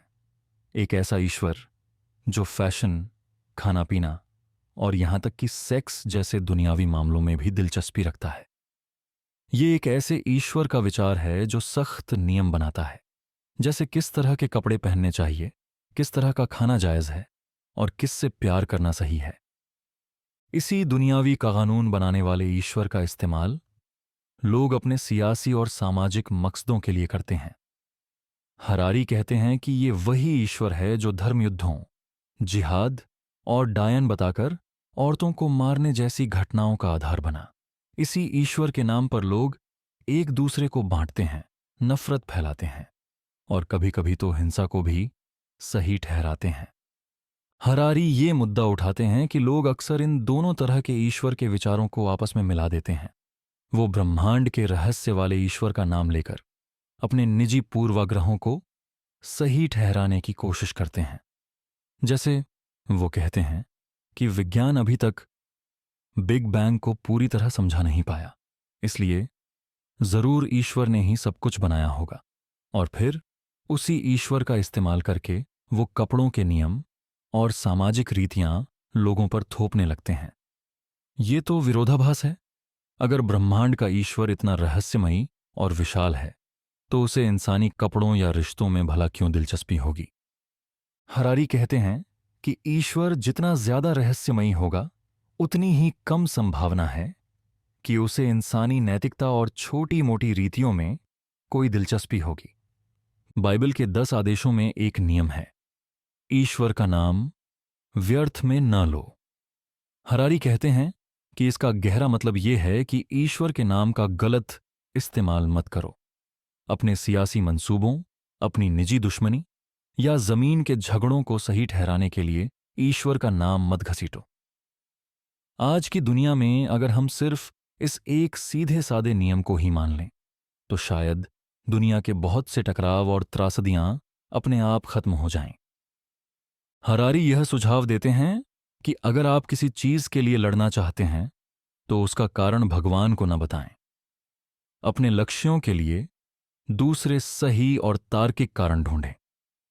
हरारी कहते हैं कि भगवान की सोच एक बहुत शक्तिशाली विचार है, लेकिन इसका गलत इस्तेमाल इंसानी समाज के लिए एक बड़ी समस्या बन गया है। दुनिया के रहस्यों का आदर करें, लेकिन उनका गलत इस्तेमाल न करें। सोचने की बात यह है कि क्या हम अपने धार्मिक विश्वासों को एक बड़े और सबको साथ लेकर चलने वाले नजरिए से देख सकते हैं? अध्याय 14, secularism, acknowledge your shadow. Harari इस अध्याय में कहते हैं कि सेक्युलरिज्म का मतलब सिर्फ यह नहीं है कि धर्म नहीं है, बल्कि यह पूरी तरह से एक सक्रिय और सकारात्मक दुनिया को देखने का नजरिया है। आइए इसे विस्तार से समझते हैं। लोग अक्सर सेक्युलरिज्म को धर्म की गैर मौजूदगी समझते हैं। जैसे सेक्युलर लोग मंदिर या चर्च नहीं जाते, प्रार्थना नहीं करते और किसी भगवान में विश्वास नहीं रखते। लेकिन हरारी कहते हैं कि यह समझ गलत है। सेक्युलरिज्म कोई खाली डिब्बा नहीं है जो बस नास्तिकता या अनैतिकता से भरा हो, बल्कि यह नैतिक नियमों का एक सुसंगत समूह है जो देखने और सबूतों पर आधारित है। इसका मतलब है कि सेक्युलरिज्म मानवता के आम मूल्यों जैसे सच्चाई, करुणा, बराबरी और आजादी को अपनाता है। यह एक ऐसे आदर्श को दिखाता है जो हर धर्म और संस्कृति के सबसे अच्छे सिद्धांतों को अपनाने के लिए तैयार है, बिना किसी एक धर्म या विचार को दूसरों से बेहतर बताए। सेक्युलरिज्म के मूल सिद्धांत हैं सच्चाई के प्रति प्रतिबद्धता, जिम्मेदारी और कट्टरपंथ का विरोध। सेक्युलर मूल्य उस सच को पकड़ने की कोशिश करते हैं जो देखने और सबूतों पर आधारित होता है। हरारी इस बात पर जोर देते हैं कि किसी कहानी पर मजबूत विश्वास होने से वह सच नहीं बन जाती। सेक्युलर लोग सच को किसी एक किताब, व्यक्ति या समूह तक सीमित नहीं रखते, बल्कि उसे दुनिया के हर कोने में ढूंढने के लिए तैयार रहते हैं। सेक्युलरिज्म कहता है कि अगर दुनिया में दुख और तकलीफ है, तो उसकी जिम्मेदारी इंसानों की है, किसी भगवान की शक्ति की नहीं। हरारी इस बात पर जोर देते हैं कि आधुनिक समय की बड़ी बड़ी उपलब्धियां, जैसे बीमारियों का इलाज, और भूखमरी का खत्म होना इंसानों के ज्ञान और करुणा से संभव हुआ है, न कि किसी ऊपर वाली ताकत के दखल से। एक सेकुलर नजरिया कट्टर नहीं होता। सेकुलरिज्म यह मानता है कि इंसान गलती कर सकते हैं। यह एक ऐसी प्रक्रिया को बढ़ावा देता है जो गलतियों को स्वीकार करे और उनसे सीखे, बिना किसी अंतिम सत्य का दावा किए। हरारी कहते हैं कि सेक्युलरिज्म अपने ऊंचे नैतिक मापदंडों की वजह से मुश्किल बन जाता है। हर इंसान इन कठिन मापदंडों को पूरा नहीं कर पाता। सबसे बड़ी समस्या यह होती है कि आपातकाल के समय, जैसे युद्ध या आर्थिक संकट में, समाजों को जल्दी फैसले लेने पड़ते हैं जो अक्सर सेक्युलर विचारों से समझौता करते हैं। Part 4, truth. अध्याय 15, ignorance. You know less than you think. अज्ञानता का मतलब सिर्फ जानकारी की कमी नहीं है, बल्कि यह एक ऐसे भ्रम का हिस्सा है जिसमें हमें लगता है कि हम ज्यादा जानते हैं, जबकि असल में ऐसा नहीं होता। हरारी कहते हैं कि हम अपने अकेले के ज्ञान को बढ़ा चढ़ाकर आंकते हैं और समूह की सोच पर निर्भर रहते हैं। हरारी इस अध्याय में एक दिलचस्प विचार समझाते हैं जो स्टीवन स्लोमन और फिलिप फर्नबैच के ज्ञान का भ्रम शब्द से प्रेरित है। इसका मतलब है कि हम अकेले तौर पर ज्यादा नहीं जानते हैं, लेकिन हमें लगता है कि हम सब कुछ जानते हैं। यह भ्रम इसलिए होता है क्योंकि हम दूसरों के ज्ञान को अपना समझने लगते हैं। इंसानों के पास अकेले की समझ काफी सीमित होती है, लेकिन समूह में सोचने की क्षमता हमें अनोखा बनाती है। यह वही क्षमता है जिसने हमें बड़ी बड़ी इमारतें, एटम बम और इंटरनेट जैसी नई चीजों तक पहुंचाया है। हरारी कहते हैं कि पत्थर युग का एक शिकारी अपने जीवन के लिए कई तरह के हुनर रखता था, जैसे आग जलाना और शिकार करना। आज हमसे यह नहीं होता। आज के समय में दुनिया इतनी जटिल है कि लोग इस जटिलता से बचने के लिए आसान और पक्षपाती राय बना लेते हैं। लोग जलवायु परिवर्तन या जेनेटिकली मॉडिफाइड फसलों जैसे विषयों पर मजबूत राय रखते हैं, भले ही उन्हें इसके वैज्ञानिक आधार की जानकारी न हो। हरारी यह भी बताते हैं कि सोशल मीडिया और ऐसे माहौल जहां सिर्फ अपनी जैसी बातें सुनने को मिलती हैं, अज्ञानता को बढ़ाने में बड़ी भूमिका निभाते हैं। लोग ऐसी जगहों पर घिरे रहते हैं जो उनके विश्वासों को और पक्का करते हैं और दूसरी तरह की राय को नकारते हैं। एक और जरूरी बात यह है कि तथ्य होना जरूरी है, लेकिन वे हर समस्या का हल नहीं हैं। अगर आप किसी को सिर्फ आंकड़ों और जानकारी के जरिए समझाने की कोशिश करेंगे, तो वह अक्सर उल्टा पड़ सकता है, क्योंकि लोगों को अपने विश्वास ज्यादा जरूरी लगते हैं और वे उनका बचाव करते हैं। वैज्ञानिक और नीतियां बनाने वाले अक्सर यह सोचते हैं कि अगर तथ्य जनता के सामने रख दिए जाएं, तो लोग मान जाएंगे। लेकिन हरारी बताते हैं कि लोग ज्यादातर तर्क के बजाय भावनात्मक प्रतिक्रियाओं और वफादारी के आधार पर अपनी राय बनाते हैं। अज्ञानता सिर्फ आम लोगों तक सीमित नहीं है, यह नेताओं और नीतियां बनाने वालों में भी मिलती है। राष्ट्रपति और बड़ी कंपनियों के मालिक, सीईओ भी कई बार अपने सलाहकारों और खुफिया जानकारी देने वाली व्यवस्थाओं के आंकड़ों पर पूरी तरह निर्भर करते हैं, लेकिन ये व्यवस्थाएं भी अधूरी या पक्षपाती हो सकती हैं। नेताओं को हर विषय में गहराई से जाने का समय नहीं मिलता और इस वजह से कई बार वे गलत फैसले ले लेते हैं। हरारी इस बात पर जोर देते हैं कि अज्ञानता एक सच्चाई है जो सब पर लागू होती है, लेकिन इसे स्वीकार करना और अपनी सीमित समझ को समझना एक बेहतर समाज की ओर पहला कदम है। अध्याय 16, justice. Our sense of justice might be out of date. इंसान की न्याय की समझ एक ऐसे जमाने की देन है जब हम छोटे शिकारी समूहों में रहते थे। आज की दुनिया जो पूरी तरह आपस में जुड़ी हुई है, उसमें हमारे पुराने सहज ज्ञान शायद उतने काम के न रहें। आइए इसे समझने की कोशिश करते हैं। न्याय की समझ इंसानी विकास का एक स्वाभाविक नतीजा है। जब इंसान छोटे समुदायों में रहते थे, तो उस समय छोटी छोटी सामाजिक मुश्किलें आती थीं। जैसे अगर किसी ने मिलकर शिकार किया है तो क्या हमें अपने शिकार का हिस्सा बांटना चाहिए। दूसरा उदाहरण है, अगर किसी ने अपने परिवार के लिए मशरूम इकट्ठे किए हैं तो क्या शारीरिक ताकत का इस्तेमाल करके उन्हें छीन लेना सही होगा। ये मुश्किलें छोटे स्तर पर थीं और इनका हल कारण और प्रभाव के रिश्तों को समझकर निकाला जा सकता था। आज की दुनिया बहुत जटिल है। हम सब एक बहुत बड़े वैश्विक व्यवस्था का हिस्सा हैं और इस व्यवस्था में कारण और प्रभाव को समझना मुश्किल हो जाता है।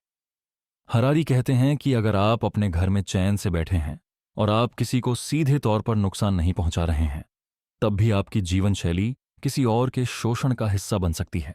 जैसे आप जो कपड़े पहनते हैं वे शायद किसी गरीब देश की फैक्ट्री में बाल मजदूरों द्वारा बनाए जा रहे हों। आपके खाने में इस्तेमाल होने वाली खेती की चीजें शायद जानवरों के शोषण का नतीजा हों।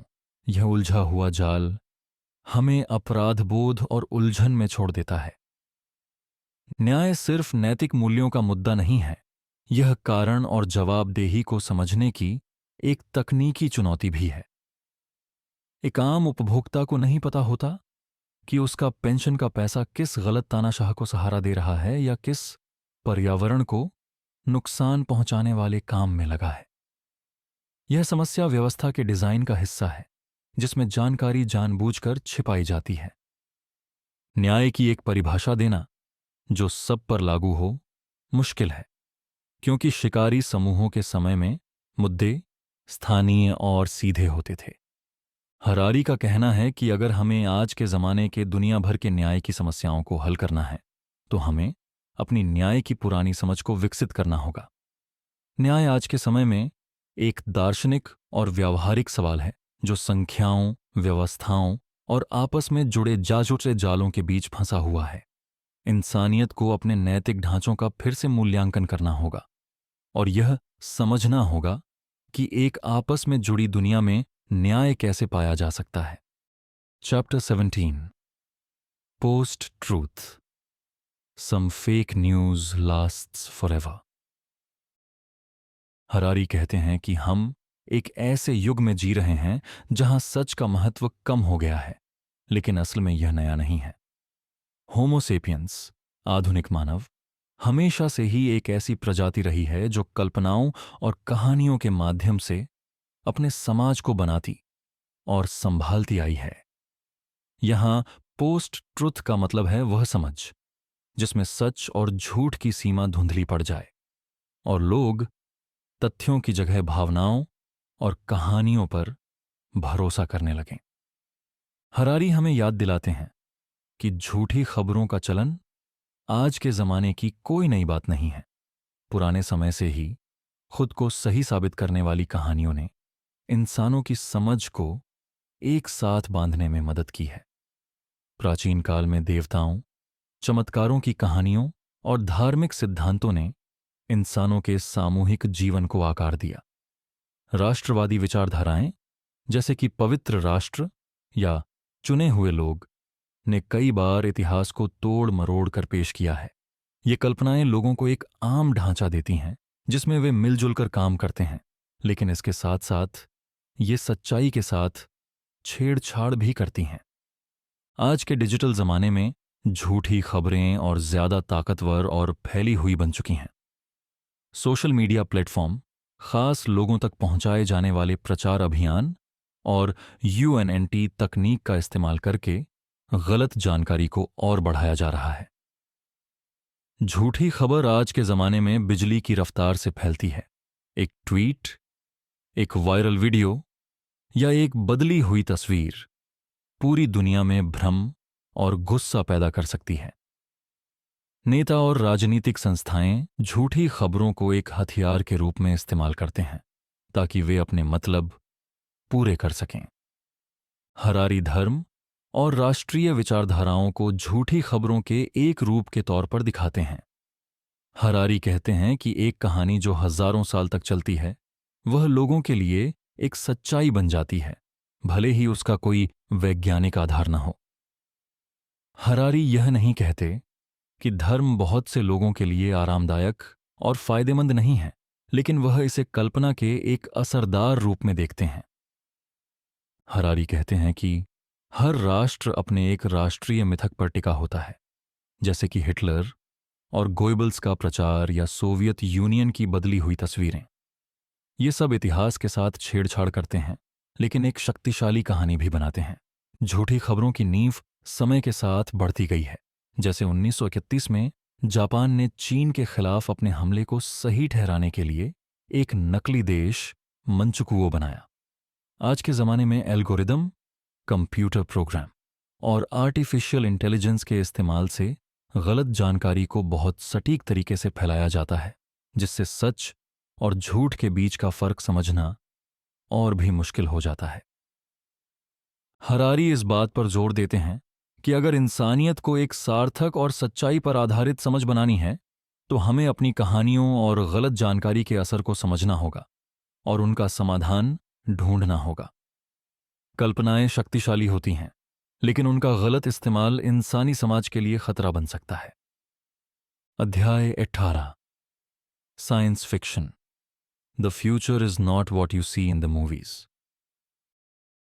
युवाल नोआ हरारी इस अध्याय में हमें यह समझाते हैं कि फिल्में और टीवी शो जहां एक तरफ तकनीक और एआई की कल्पना करते हैं, वहीं दूसरी तरफ ये लोगों को समझने का गलत नजरिया भी दे देते हैं। साइंस फिक्शन एक शक्तिशाली माध्यम है, पर इसके नतीजे कभी कभी वैज्ञानिक सच्चाई से काफी अलग होते हैं। हरारी कहते हैं कि आज के समय में द मैट्रिक्स, हर जैसी फिल्में और वेस्टवर्ल्ड, ब्लैक मिरर जैसी टीवी सीरीज लोगों का एआई, बायोटेक्नोलॉजी और भविष्य के समाज के बारे में नजरिया बनाती हैं। समस्या तब होती है जब ये कहानियां वैज्ञानिक सच्चाइयों को गलत तरह से दिखाती हैं। अगर साइंस फिक्शन सही चीजों को दिखाए तो लोग तकनीक के असली मुद्दों को समझ पाएंगे, पर अगर गलत चीजें दिखाई जाएं तो समाज गलत जगह ध्यान देने लगता है। आज का साइंस फिक्शन एक बड़ी गलती करता है। यह इंटेलिजेंस को कॉन्शियसनेस के साथ मिला देता है। एक्स मशीना या टर्मिनेटर जैसी फिल्में रोबोट और इंसानों के बीच युद्ध की भविष्यवाणी करती हैं, पर हरारी कहते हैं कि असली डर यह नहीं है। असली समस्या एक छोटे अमीर वर्ग की है जो एल्गोरिदम और एआई के जरिए ताकत हासिल कर लेते हैं और एक बड़ी आबादी को शक्तिहीन बना देते हैं। यह युद्ध इंसान और मशीन के बीच नहीं, बल्कि इंसानों के अलग अलग समूहों के बीच होगा, जहां कुछ लोग तकनीक का पूरा फायदा उठाएंगे और बाकी बेकार हो जाएंगे। हरारी का एक और विचार यह है कि काफी साइंस फिक्शन फिल्में और शो विज्ञान से इतने दूर हो जाते हैं कि वे अलग ही तरह के डरों को दिखाते हैं। जैसे एक्स मशीना एक एआई की कहानी लगती है, पर असल में यह पुरुषों के दबदबे वाले समाज के नारीवाद के डर को दिखाती है। हरारी कहते हैं कि यह सोचना गलत है कि एआई का कोई लिंग या लैंगिक पहचान होगी। एआई एक अजैविक चीज है और लैंगिक विशेषताएं सिर्फ जैविक, कई कोशिकाओं वाले जीवों में होती हैं। द मैट्रिक्स और द ट्रू मैन शो जैसी फिल्में एक नियंत्रित सच्चाई का विचार दिखाती हैं, पर हरारी कहते हैं कि सच्चाई के अंदर जो डर दिखते हैं वे हमारी सोच में पहले से ही मौजूद होते हैं। अगर आपको लगता है कि एक मैट्रिक्स से निकलने के बाद सब कुछ बेहतर हो जाएगा, तो यह एक भ्रम है। असली डर यह है कि इंसानों की सोच और फैसले पहले से ही बदले जा चुके हैं, चाहे वह बॉलीवुड का असर हो या एल्गोरिदम का। हरारी कहते हैं कि मन कोई आजाद चीज नहीं है। हमारी सोच, आजादी और रचनात्मकता सब ऐतिहासिक और जैविक प्रक्रियाओं से बनती हैं। साइंस फिक्शन हमें एक ऐसी दुनिया में ले जाता है जो लगता है कि बदली हुई है, पर असल में हम पहले से ही एक बदले हुए माहौल के बक्से में हैं। इस अध्याय में हरारी हमें यह संदेश देते हैं कि अगर साइंस फिक्शन को असली समस्याओं पर ध्यान केंद्रित करने दिया जाए, तो समाज तकनीक की नई चुनौतियों के लिए बेहतर तरीके से तैयार हो सकता है। Part 5, resilience. अध्याय 19, education, change is the only constant. Yuval Noah Harari इस अध्याय में इस सवाल का जवाब ढूंढते हैं कि आज के बच्चों को क्या सिखाया जाए ताकि वे 2050 की दुनिया के लिए तैयार हो सकें। हरारी कहते हैं कि पहले हमारे पूर्वज यह जानते थे कि समाज का मूल ढांचा ज्यादा बदलने वाला नहीं है। एक चीनी माँ बाप 1000 साल पहले यह सोचकर अपने बच्चों को खेत में काम करना या रेशम बनाना सिखाते थे कि ये हुनर उनके जीवन भर काम आएंगे। लेकिन आज हम नहीं जानते कि 2050 में दुनिया कैसी दिखेगी। हरारी का मानना है कि आज के स्कूलों में ज्यादातर समय तकनीकी हुनर सिखाने में लगता है, जैसे कोडिंग, केमिकल टेस्ट करना या एक खास भाषा सीखना। पर यह सब एआई और ऑटोमेशन के समय में पुराना पड़ सकता है। एक सॉफ्टवेयर इंजीनियर का काम भी एक एल्गोरिदम से बेहतर किया जा सकता है। तो क्या करें? इसका जवाब हरारी एक नए शिक्षा मॉडल में देते हैं जो 4C पर ध्यान केंद्रित करता है: क्रिटिकल थिंकिंग, कम्युनिकेशन, कोलैबोरेशन और क्रिएटिविटी। क्रिटिकल थिंकिंग यानी जानकारी के समंदर में से क्या सार्थक है यह समझना। कम्युनिकेशन यानी अलग अलग पृष्ठभूमि के लोगों से असरदार तरीके से बात करना। कोलैबोरेशन यानी टीमों में काम करते हुए नए विचारों को लागू करना। और क्रिएटिविटी यानी नई समस्याओं का नए तरीके से समाधान ढूंढना। इन सब हुनरों का मतलब यह है कि हमें छात्रों को अनुकूलनशीलता, बदलाव के साथ ढलना और भावनात्मक मजबूती सिखानी है। एक और जरूरी चीज है कि शिक्षा सिर्फ एक बार की चीज नहीं होनी चाहिए। हरारी कहते हैं कि आज की दुनिया में इंसान को अपने आप को बार बार बदलना होगा। एक इंसान एक ही नौकरी में पूरी जिंदगी नहीं निकाल सकता। हर बार नई नौकरियों के लिए नए हुनर चाहिए होंगे। लेकिन इस बदलाव में मानसिक स्वास्थ्य का क्या? हरारी चेतावनी देते हैं कि लगातार बदलाव और अनिश्चितता इंसानों के मानसिक संतुलन को हिला सकती है। इस वजह से शिक्षा व्यवस्थाओं को भावनात्मक समझदारी और सचेत रहने, माइंडफुलनेस, पर भी ध्यान देना होगा। हरारी कहते हैं कि पहले स्कूल छात्रों को अलग अलग जानकारी देते थे और यह मान लेते थे कि वे खुद एक सुसंगत दुनिया का नजरिया बनाएंगे। लेकिन आज फैसले लेने की गति और जरूरत इतनी ज्यादा है कि हमें अभी एक व्यापक समझ चाहिए। अगर आज की पीढ़ी के पास एक स्पष्ट कहानी नहीं होगी तो भविष्य बेतरतीब फैसलों से बनेगा, जो खतरनाक हो सकता है। शिक्षा का असली मकसद है अनुकूलनशीलता और संतुलन सीखना। हरारी कहते हैं कि अगर हम नए युग में सफल होना चाहते हैं तो हमें नए शिक्षा मॉडल बनाने होंगे जो इंसान को बस एक टेक्निकल एक्सपर्ट नहीं, बल्कि एक संतुलित और विचारशील नागरिक बनाए। अध्याय 20, meaning. Life is not a story. Harari कहते हैं कि इंसान एक कहानी कहने वाला जानवर है। हम अपनी जिंदगी को कहानियों के रूप में समझते हैं। ऐसा लगता है जैसे सब कुछ एक नाटक है जिसमें हीरो, विलेन, क्लाइमेक्स, चरम बिंदु और समाधान होता है। लेकिन सच यह है कि दुनिया किसी कहानी के मुताबिक नहीं चलती। ब्रह्मांड किसी भी कहानी के बिना भी अपना काम कर रहा है। हरारी कहते हैं कि इंसानी इतिहास में हर संस्कृति ने अलग अलग कहानियां बनाई हैं। धार्मिक महाकाव्य, राष्ट्रीय कथाएं और रोमांटिक कहानियां। हिंदू महाकाव्य जैसे भगवद गीता एक ब्रह्मांडीय चक्र का जिक्र करते हैं जहां हर व्यक्ति अपने धर्म, कर्तव्य को पूरा करता है।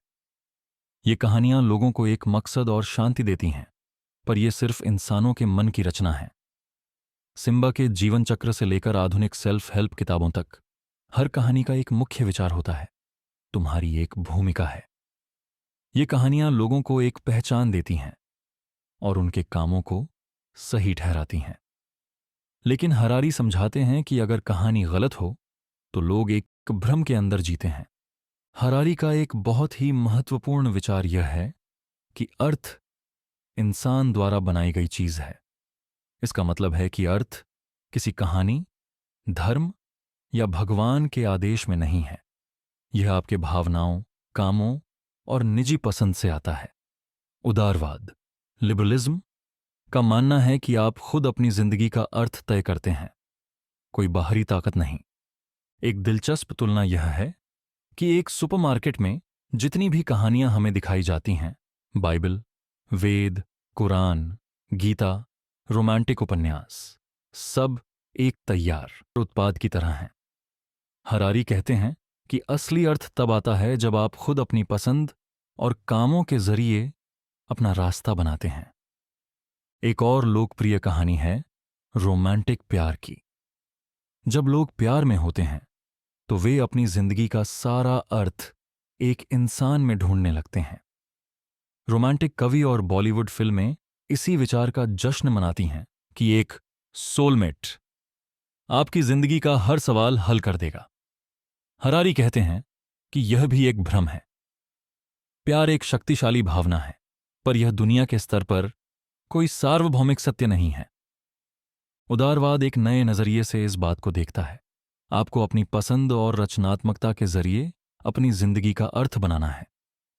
हरारी इस अध्याय में एक गहरी सोच देते हैं कि अर्थ के पीछे भागना ही गलत तरीका है। जिंदगी की असली सुंदरता उसके अप्रत्याशित और गतिशील होने में है। अर्थ कोई स्थिर चीज नहीं, बल्कि एक बदलता हुआ विचार है जो आपके वर्तमान कामों से तय होता है। हरारी यह समझते हैं कि कहानियों के भ्रम से बाहर निकलकर अपनी जिंदगी को एक कच्चे और असली अनुभव के रूप में जीना सबसे ज्यादा अर्थपूर्ण हो सकता है। अध्याय 21 मेडिटेशन, जस्ट ऑब्जर्व। हरारी इस अध्याय में मेडिटेशन के महत्व पर जोर देते हैं, जो एक ऐसा साधन है जो हमें अपने मन की असली गतिशीलता को समझने का मौका देता है। यह एक ऐसी तकनीक है जो सिर्फ शांति नहीं देती, बल्कि आपको अपनी सोच और भावनाओं पर एक नई नजर से देखने का मौका देती है। हरारी कहते हैं कि ध्यान एक व्यावहारिक अभ्यास है जिसमें आप अपने मन के तरीकों और संवेदनाओं को सीधे तौर पर देखते हैं। आधुनिक न्यूरोसाइंस और प्राचीन ध्यान तकनीकों का यह मेल एक नया आयाम खोलता है। हरारी विपश्यना ध्यान की बात करते हैं, जिसका उन्होंने खुद अनुभव किया है। इसका मुख्य ध्यान अपने शरीर और मन की संवेदनाओं को बिना किसी पक्षपात के देखना होता है। ध्यान का एक बड़ा फायदा है कि यह भ्रम और पक्षपातों का मुकाबला करने में मदद करता है। हरारी कहते हैं कि अगर हम अपने शरीर की प्रतिक्रियाओं को समझ लें, जैसे गुस्सा होने पर दिल की धड़कन बढ़ती है या डर लगने पर पेट में कसाव होता है, तब हम अपनी भावनाओं पर ज्यादा नियंत्रण पा सकते हैं। ध्यान का असली मकसद है अपनी अंदरूनी सच्चाई को समझना। हरारी यह समझाते हैं कि हम दुनिया की हर घटना को अपने शरीर की संवेदनाओं के रूप में अनुभव करते हैं। अगर आप किसी नकारात्मक खबर पर गुस्सा महसूस करते हैं, तो असल में आपका शरीर उस संवेदना को महसूस कर रहा है और उस पर आपकी प्रतिक्रिया निर्भर करती है। अगर हम अपनी प्रतिक्रियाओं को समझ सकें, तो हम अपनी मानसिक मजबूती को ज्यादा बढ़ा सकते हैं। विपश्यना ध्यान में हरारी एक मूल सिद्धांत बताते हैं। देखो, फैसला मत करो। यह सिद्धांत आपको हर पल में अपनी भावनाओं को स्वीकार करने और उन्हें नियंत्रित करने का मौका देता है। इसका एक और पहलू है कि हम अपनी सोच को ज्यादा सचेत और अनुशासित बनाएं। हरारी यह भी चेतावनी देते हैं कि ध्यान कोई तुरंत समाधान नहीं है। यह एक निरंतर अभ्यास है जो समय और धैर्य मांगता है। ध्यान हरारी के लिए एक ऐसा साधन है जो उनकी किताबें जैसे सेपियंस और होमोडेयस लिखने में भी मदद करता है। यह एक वैज्ञानिक दृष्टिकोण को पूरा करता है और हमें एक गहरी समझ देता है कि हम कैसे अपने मन और शरीर को संतुलित कर सकते हैं। निष्कर्ष, आज हमने युवाल नोआ हरारी की किताब 21वीं सदी के लिए 21 सबक का सफर किया। यह एक ऐसी किताब है जो सिर्फ ज्ञान नहीं देती, बल्कि हमें आज की जटिल दुनिया के लिए एक मार्गदर्शक की तरह राह दिखाती है, जो तकनीक, राजनीति और सच्चाई के नए आयामों से घिरी हुई है। हरारी ने समझाया कि बायोटेक और इन्फोटेक की क्रांति कैसे हमारे काम, आज़ादी और समानता को फिर से परिभाषित कर रही है। एआई और बिग डेटा के नए युग में इंसानी स्वायत्तता एक नए सवाल के सामने खड़ी है। आज का राष्ट्रवाद, समुदाय का टूटना और दुनिया भर की समस्याओं का समाधान उदारवाद जैसे पुराने मॉडलों के बाहर ढूंढना पड़ेगा। इमिग्रेशन और धर्म जैसे संवेदनशील विषयों को समझने के नए तरीके बताए गए। आतंकवाद, युद्ध और मानवता के विषयों पर हरारी ने व्यावहारिक नजरिए दिए। हरारी यह दिखाते हैं कि कैसे हम अपने सांस्कृतिक पूर्वाग्रहों को तोड़कर एक व्यापक समझ ला सकते हैं। अज्ञानता, पोस्ट ट्रुथ और साइंस फिक्शन के अध्याय हमें यह सिखाते हैं कि सच और कहानियों के बीच का फर्क समझना जरूरी है। एल्गोरिदम और गलत जानकारी के युग में आलोचनात्मक सोच और आत्म जागरूकता काफी जरूरी बन जाती है। शिक्षा और ध्यान के अध्यायों में हमें यह बताया गया कि आज की दुनिया में जीवित रहने के लिए अनुकूलनशीलता और भावनात्मक मजबूती जरूरी है। अर्थ और आत्म जागरूकता जैसे विषयों पर एक नई रोशनी डाली गई। हरारी का बड़ा सबक यह है कि हमें नए सवालों के लिए पुराने जवाब नहीं ढूंढने चाहिए। हर इंसान के पास यह समझने की क्षमता है कि नई चुनौतियों का सामना कैसे करें। हरारी एक उम्मीद भरा संदेश देते हैं कि अगर हम नए मॉडलों और नई सोच के साथ आगे बढ़ें तो दुनिया की सबसे बड़ी समस्याओं का समाधान मिल सकता है। यह किताब एक ऐसे सफर की शुरुआत है जो आपको सिर्फ सवाल नहीं देती, बल्कि उनका जवाब ढूंढने के लिए तैयार करती है।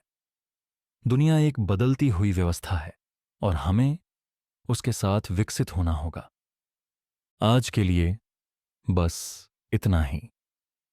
हम फिर मिलेंगे आपसे एक नए एपिसोड में, एक नए टॉपिक के साथ।